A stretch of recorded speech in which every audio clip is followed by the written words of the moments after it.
So now we will get to the presentations from the class reps, and we're going to start from 1940. If anyone wants to, if either of you would like to say anything, please come up, and then the representatives will say a few words, and then we'll go through the various classes. So.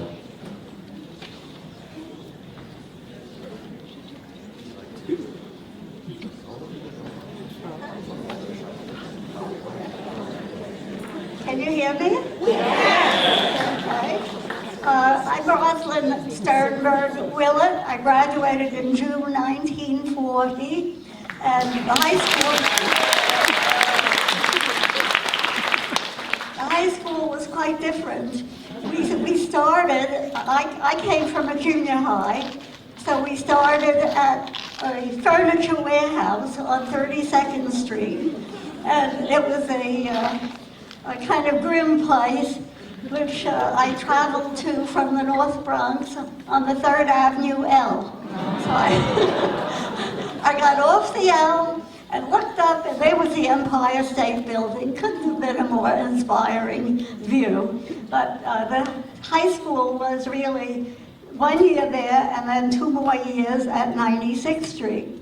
Well, at the 32nd Street place, I was given the job, which I needed badly, of delivering the New York Times to girls who subscribed to the Times. And I got paid the munificent sum by the New York Times of $1 a week, from which they extracted a few pennies for Social Security.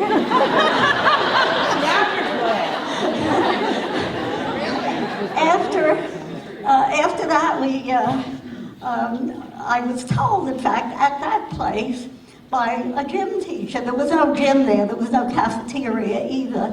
We shoved our paper bag lunches into the desks, and there was no gym. And one high school gym teacher, who had nothing else to do, told me I was the worst coordinated girl she had ever seen. And she said, I quote, "I do not understand how you walk without falling down." I have to say, I was scarred for life by that. Until I was in my 30s, I started taking modern dance and ballet to overcome that failure of coordination. Well, then of course we moved up to 96th Street, and some of you will remember that dilapidated place. It had been a public school and had been abandoned by the public school system because it was in terrible shape.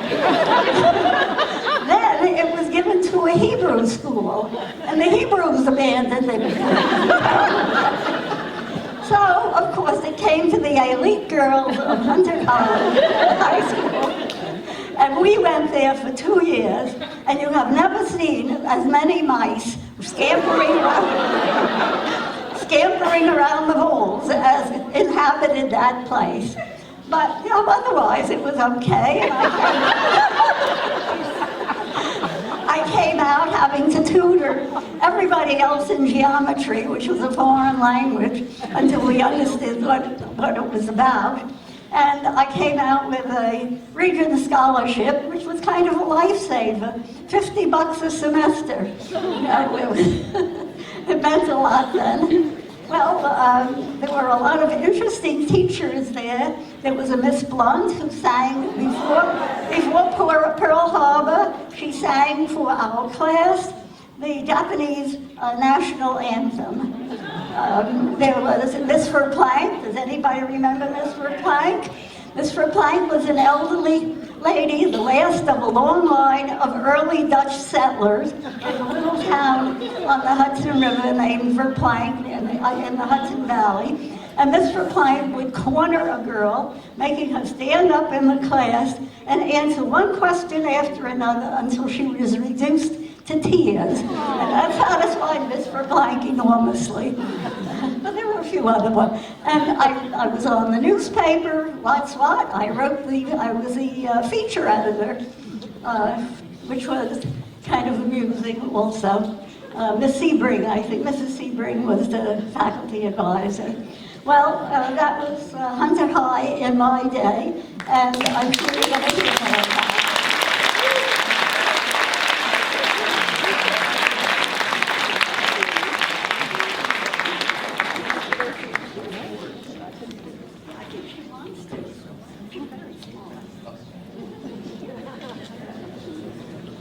Thank you. I'd like to tell you what happened to me. Just as I was getting ready to graduate, a doctor came to my mother. Could I come and work in his office 6 days a week for $7? And my mother told me yes. So she used to get the 5 and I used to get the 2. But 5 days after Pearl Harbor, I got a telegram.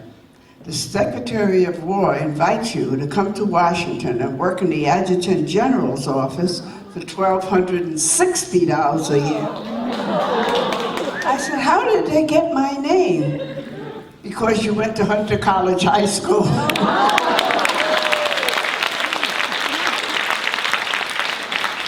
When I came back to New York, I was working in the VA here in Manhattan when World War II ended. I said, gee, they're going to give the GIs these jobs when they come home. So I went to the Red Cross and I said, could you please help me to find a job? Because I believe they'll be giving these civil service jobs to the GIs. They sent me out on an interview and was the tallest woman I had ever seen. She must have been 6'6" or 7. Are you from the Red Cross? I said, yes, I am. Come into my office. Where are you from? I said, New York. Well, where'd you go to school? I said, I went to Resurrection, then I went to Hunter. You went to Hunter? And they had the nerve to send you here? There's nothing but poor, illiterate trash here. You'd be miserable. She took me in and showed me it was a factory. The lights were so dim, if those girls are alive today, they'll be blind. So I thanked her, and I went back to tell the Red Cross I didn't get the job. She'd already called them. They said she told them she was going to canvass her friends and find a job that befitted my resume, but I never went back. They were advertising jobs on the television, on the radio, and I went to one of the places that was advertising. I took the test. The examiner said, you passed, and I heard a girl crying. When I turned around, it was a girl from another state. She did not pass the test. She was very upset. So I said to her, New York Telephone is advertising on the radio every day. She didn't know how to get there, so I took her down to 140 West Street. I said, well, I'm here. I might as well take the test. Thank God I did. She didn't pass that, but the examiner said to me, you have 100. What department do you want to work in? So I said, what's the difference? Accounting pays $21 a week. Commercial pays $19. I didn't know commercial was negotiating a contract and was going to make more money, so I went into accounting. But after a couple of years, I went into commercial. But while I was working there, I decided to get a part-time job on a Saturday, and I went to a department store. They sent me into the manager's office. You went to Hunter College High School? I said, yes, I did. He turned a picture around. Do you know this girl? I said, that's Ronnie Ravish. We graduated in the same class. So I got the part-time job. And I have to say, I'm glad I went to work for New York Tel, because if I'd gone to college, I wanted to be a social worker. And as a pioneer, I've achieved it. I have a few awards to show that I have been doing good deeds. And I'm asking God every day to please let me do a few good deeds before he calls me out of this world.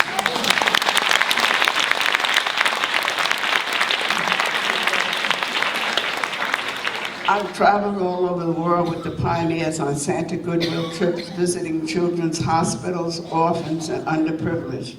And after going to Czechoslovakia, I go to every child in that hospital from 8 months old up, cancer, from Chernobyl. And those children weren't even born. But on a lighter note, we took a group of teenage boys in Czechoslovakia for a boat ride. One of the boys was following me all over the boat. So I said to the tour guide, why is that child following me? He heard I came from New York. He wanted to be an actor. He thought I could put him in my suitcase and bring him home. And he could see his name in lights on Broadway. So I said, you see those two girls by the window? Because the pioneers are from all over the United States, Canada, and Mexico. I said, you see those two girls by the window? He said, yes. I said, they're from California. Hollywood, here I come. So I'm glad that I did go to Marbella, and I came out the year before they broke up. And I don't know why they broke up. Oh, let me tell you, bosses, most of you sit here. The country that made me want to kiss the ground when I came home was Denmark. Whatever your income is, you have to give the government 50%. If you're on like our Social Security, the maximum there is $850 a month. You have to give the government $425. And you see so many people living on the streets. Oh no, they're not from Denmark. They came from Sweden to buy liquor. The tour guide told my grandson, who's my pioneer partner, that she lived here in New York for 20 years. When she retired, she went back to Copenhagen. She didn't realize the income she's getting from here, she has to give the government 50%. She wants to come back. I don't blame her. Oh, but let me tell you this. Something that's important, if you have any young people in your family that might travel. On one of my trips to Europe, I was in the American Counsel's office when 5 teenagers from the United States came to report. They left their passport, money, and ID in the hotel safe. When they went back to get it, gone. So when I came home, I got a neck safe, which I used to wear around my waist inside my skirt and my slacks. Only took it off in the bathroom to get in the bathtub. And I thank God I did that, because I was telling a lady on the bus that they're stealing canes, and that's something we don't expect. And a young lady sitting next to her said, that's not the only thing. My job sent me overseas, and I put my passport, money, and ID on the bed in my hotel room and went into the bathroom. When she came out, gone. She said it took 2 weeks to process the papers for her to get back home. And 2 months after she got home, she got a call from the police telling her someone using her passport was trying to sneak in. And age doesn't mean anything.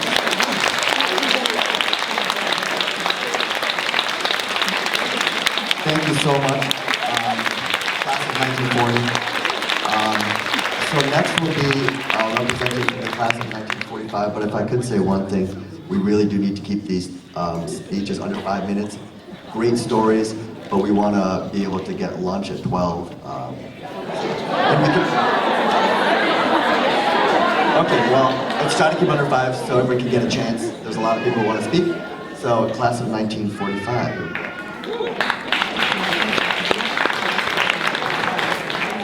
Hello, everybody. I'm Phyllis FLYER Kavett, class of 1945, and we welcome all of you to our 70th reunion. 45, will you please stand? Just stand and turn around.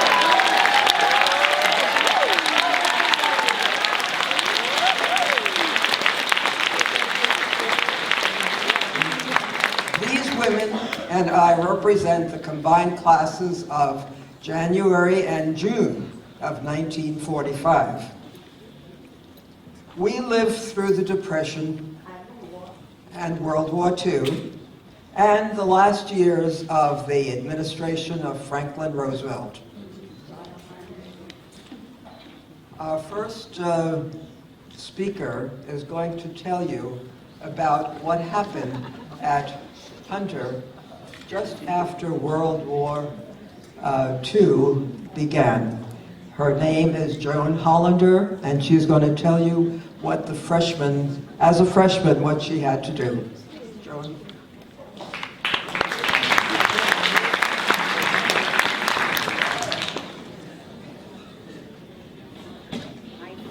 I vividly remember Monday, December 8th, 1941.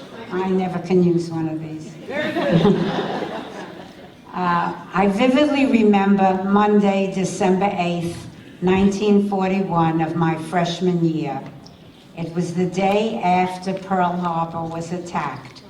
Our principal, Dr. Jean Brown, canceled all the afternoon classes, and the entire school assembled in the gym.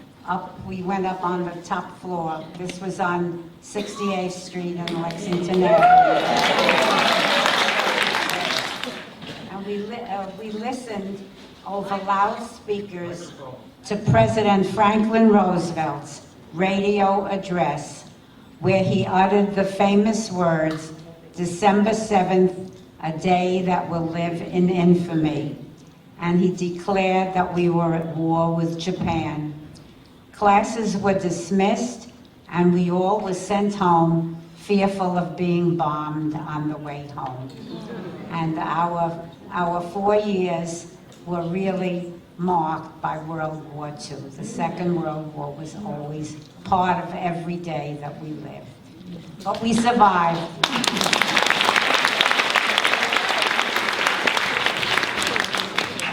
Everyone who wasn't in the military constituted the home front. That meant that all civilians were involved in some way too. Actually, everything about daily life changed. Military needs were given priority. Food, energy, gasoline, fats, electric power, all metal objects, etc., were subject to shortages and rationing. All consumer objects were in short supply. We wrote on both sides of the paper, saved aluminum foil, even from cigarette packs, stopped ironing clothes, and wrapped gifts in newspaper or paperbacks. Early news from the war fronts in Europe and the Pacific were grim. Many men were killed. England was badly scarred by bombs. Even as military mobilization was underway, U-boats were sighted off the shores of New Jersey and Delaware. Japanese balloons patrolled the coasts of Washington and Oregon.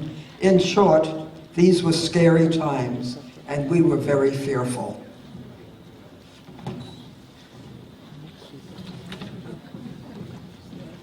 Classes were taught at a fast pace based on completion of the assigned text or course of study. Lunch was eaten in the classroom, usually interspersed with discussion of current assignments. Not a second was wasted. It became even more important that we waste not a second when our hours were shortened because the waves were allowed to use our building on 68th Street the last couple of years of our tenure there. Lunch was eaten in the classroom, and we had to use that for part of our study. I've cut this short, so I'm flipping pages. We also formed groups of friends who socialized out of school, going to museums, plays, and maybe special dinners. News of the war was always in the background. We tried to ignore it as much as possible while keeping up with our grinding studies. We had to pass New York State Regents exams in each subject in order to get credit for completion. During our senior year, our thoughts turned to college applications, and we were required to take exams called college boards. As our high school days ended, the war in Europe was coming to a close. We experienced the death of President Franklin Roosevelt and glimmerings of the beginnings of the United Nations.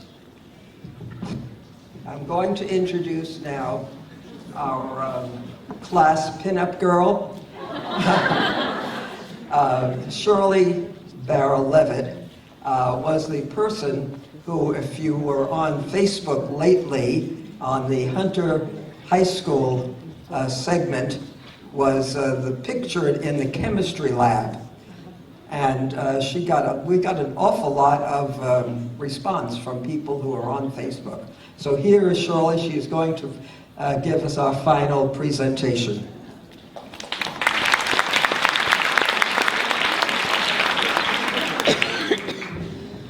Phyllis is my agent. Our class is very pleased to present as an annual gift. As an annual gift this year, an amount totaling approximately $1,500. There's some additional checks coming in right now. The reunion alone, just this reunion, resulted in $815 in class gifts. I now have 8 additional checks here, which haven't been received yet by the Alumni Association, so which total an additional $455. And I know it's going to go to good use here because we all have such wonderful memories. I might add, though, to your little history that some of us who were here during the war, us girls, had fellas who were fighting, and that made our whole experience in high school somewhat strange. We're at school, they're out on the front. It wasn't so much fun. Thank you all. Bye.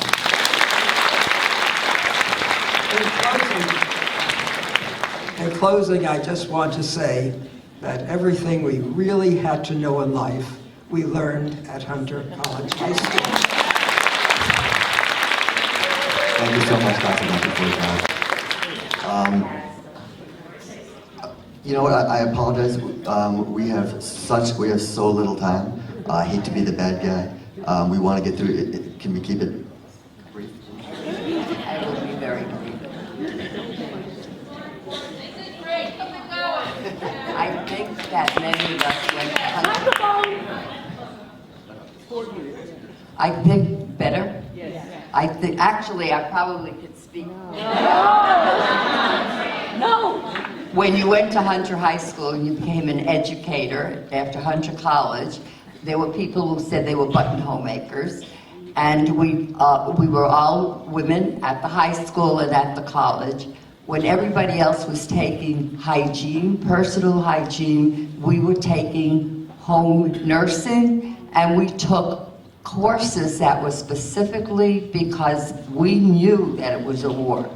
And what I want to say, my one greatest regret today is that Eleanor Roosevelt wasn't the president instead of FDR. And when I look around, I think the women were powerful, and we're still waiting, and that upsets me. I love the guys, and I made him blush before, because the first 4 people who spoke. So I love you.